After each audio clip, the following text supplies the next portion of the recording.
Miss Gray Educates, brought to you by Gray Education.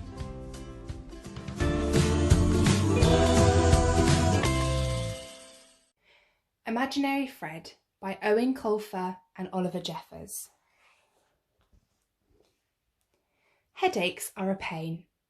A bee sting hurts even more.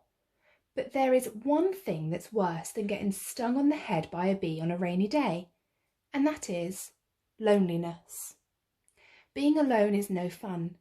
The first 5 minutes are okay, but it's downhill from there. And if you're alone, you're alone. It's not as if you can wish a friend to life. Usually this is true. You can wish and wish until your hair stands on end, but no imaginary friend will appear. Unless the conditions are just right. And if you add a little electricity, or luck, or even magic, then an imaginary friend might appear just when you need one.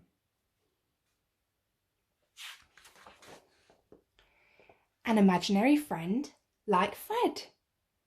Fred floated like a feather in the wind until a lonely little child wished for him.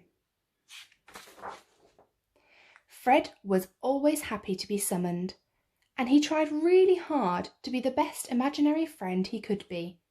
He dressed up, dressed down, played ball, became a bull, and did whatever else his real friend wanted to do, without once complaining. But no matter how hard Fred tried, the same thing happened every time. One day, his friend would find a real friend in the real world. A friend who did not have to be ignored when grown-ups were around. When this day came, as it always did, Fred would feel himself fade. Usually by lunchtime on the second day, Fred would be mostly invisible, and by bedtime on the fourth day, there would barely be a scrap of Fred left. Just enough for the wind to catch and whisk him into the sky, where Fred would stay until someone new wished for him. Fred was glad that his friends found other real friends to play with, but sometimes he wished he had a friend who would need him forever. He dreamed of a friend who liked reading, music and drama like he did. He imagined them sitting together, reading adventure stories and looking for shapes in the clouds. This was Fred's dream. And one day, a lonely boy called Sam wished hard for a friend when the conditions were perfect.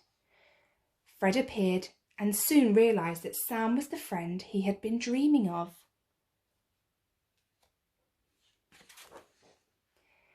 Fred never had so much fun. Sam loved to read, just like Fred, and was most upset if he didn't get through at least one book per day. When they weren't reading, Sam and Fred would try to understand how the toilet worked. They'd listen to music on Sam's dad's sound system, which had 13 speakers, or they would write plays and act them out for Sam's parents.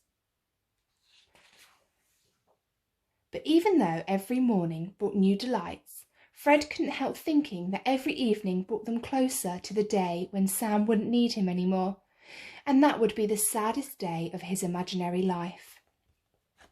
So Fred decided that he would enjoy every single moment with Sam until that time came. The two friends pretended to be French and studied mime. They made Japanese masks, practiced their classical instruments, and planned their own comic book. They called themselves the Dramatic Duo. But one day, Sam came home late from a party and Fred felt a nervous flutter in his imaginary tummy. Was this the beginning of the end? Was he headed back into the sky? Fred checked his arm and thought that maybe he had faded a little already. When Sam came home, he had an excited look in his eyes, a look Fred had seen before. "I made a new friend," Sam told him. "She's a girl called Sammy, which is funny because I'm called Sam. She loves to read and has written and illustrated her own comic book series. You're going to love her, Fred." Fred thought he probably would love Sammy if he were able to stay around long enough to meet her. "But don't worry," Sam said. "Just because I met Sammy doesn't mean I don't need you. You're still my main man." In Fred's experience, there was only room in a heart for one best friend.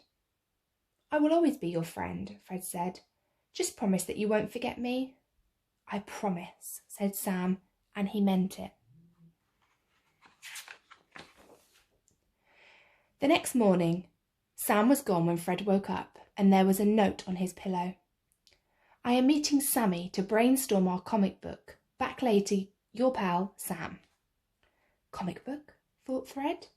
This was our idea, me and Sam. Fred checked his arm again. Definite fading this time. When Sam came home several hours later, Fred called an emergency meeting of the dramatic duo. "Okay, Sam," he said, "I want to prepare you for what's coming. In a day or two, I will disappear. It's not your fault. It's just that now you have a real friend, you don't need me anymore. The best thing you can do is let me go without making a scene." Sam did make a scene. He swore he would never let Fred go. But the next day, Sam left the house early again to meet with Sammy, and Fred was left behind.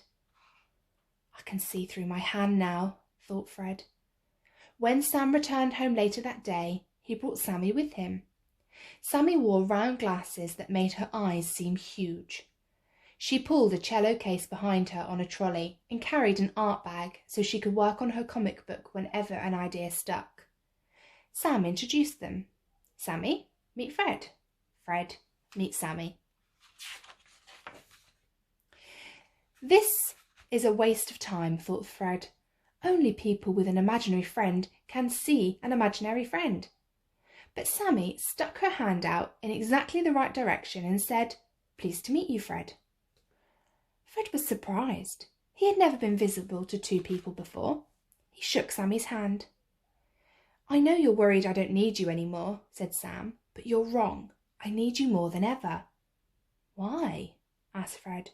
"Why do you need me now? You've got Sammy." "Two reasons," said Sam. "First, I never want to let you go." Fred thought he would cry, and that was only the reason number one. "And reason number two?" he asked. "Tell him," said Sammy, elbowing Sam the way friends do. "Okay," said Sam. "Reason number two is that we need you to be in our quartet." Fred was confused. "Quartet means four," he said. "There are only three of us." "Aha," said Sam, like a great detective. "That's where you're wrong."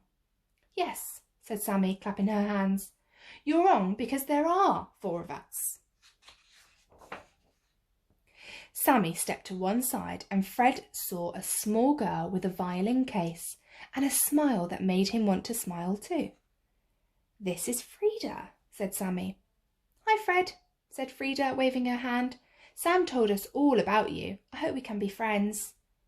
Sammy has an imaginary friend, Fred realised, and as he waved back, he noticed that his hand seemed absolutely solid, not see-through at all. Frida set her violin case on the floor and opened it. "We need to practice," she said, "or we'll never get to Carnegie Hall." Sammy rolled her eyes. "Frida is so strict," she said to Fred, "but you'll get used to it in a couple of years." Fred did get used to it.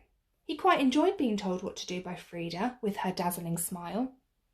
The four friends spent all their time together, having violin battles, reading comic books, practicing plumbing, pretending to be French, and arguing over what they would call their quartet. They eventually settled on the Quarrelling Quartet, which they all agreed was the perfect name. The quartet made their debut at the school Christmas concert, much to the confusion of the audience. But then something interesting happened. The older they grew, the less time the four friends spent together. Sam and Sammy, it seemed, preferred graphic novels to music, and they left the quartet to concentrate on their comic book series. Carnegie Hall was eventually played, not as a quartet, however, but as a duo.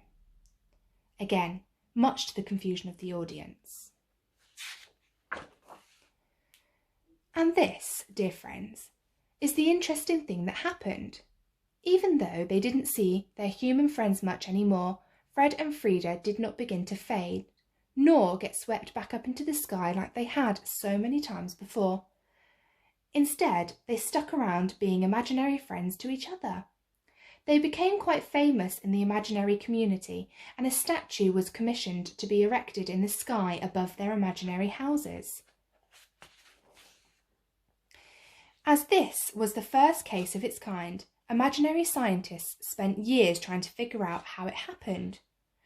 Eventually, they concluded that friendship is friendship, imaginary or not. The same laws apply.